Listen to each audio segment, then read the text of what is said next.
Hello everybody, my name is Linha. For today's video, we're going to be talking about digital citizenship. In this world here where everything's continuously changing and evolving, I believe that every single of us knows what is digital is, and I believe every one of us owns a social media or have watched or even used them regularly. Well, if you do, then you are a part of the digital citizenship. It's just like global citizenship right now, but in a digitalized way, where it is when you interact, you post, you share through videos, through learnings in your daily life. And so today we will be looking at the four important things that you should notice when being a part of this digital citizenship. First is about the information online that you could receive.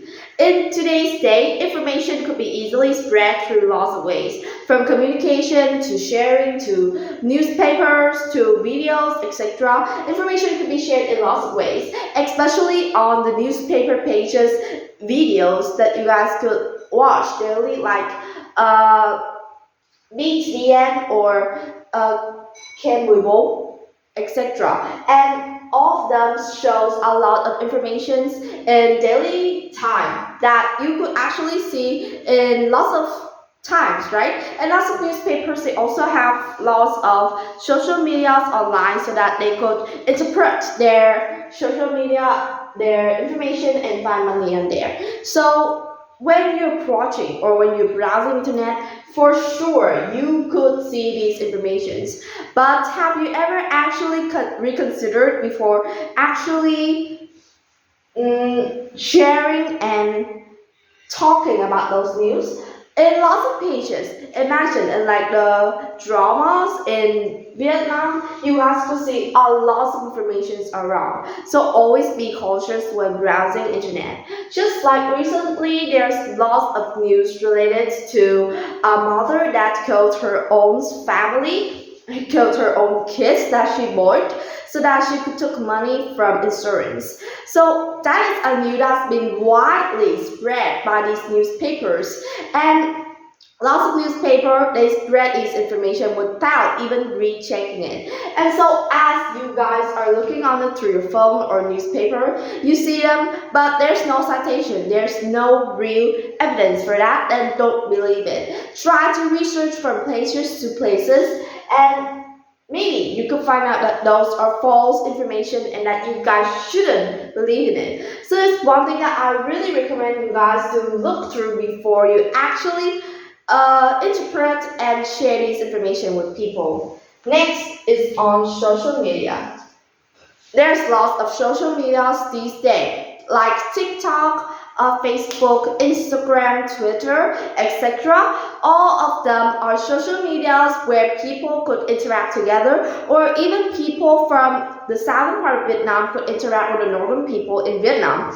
That is just really common. Or even in some situations where you could interact with people from another country or from a whole different part of the globe, like even from America, you could still receive information from them. And so whatever you post, whatever you say on social media could be viewed by all these peoples. You can't just create a social media account and just limit the people who would be able to get access to you to just like your friends and family. It will be public and it will be everywhere. And so whenever you're sharing something on social media, almost every people could see it. Especially if you're putting it in public mode, people from even different countries who have never heard about you could still see your posts. So be careful about what you post and what you share on social media.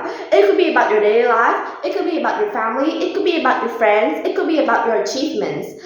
But don't try to share lots of information on it. Social media is a nice way to share about your life, but don't try to overshare it. Try to keep a low life and try to keep a low-key way of living and sharing. So you only share the important things and you don't reveal too much of your identity, which could in a lot of situations it could lead to identity theft and stealing infos too, which I'll later talk on. Third thing we're talking about is phishing and spamming things. that could easily turn into scams. So what are these? I think all of you guys have ever heard about these, right? In my place, whenever there's like newspaper on or like news on the micro outside, then you guys will always hear about these scams.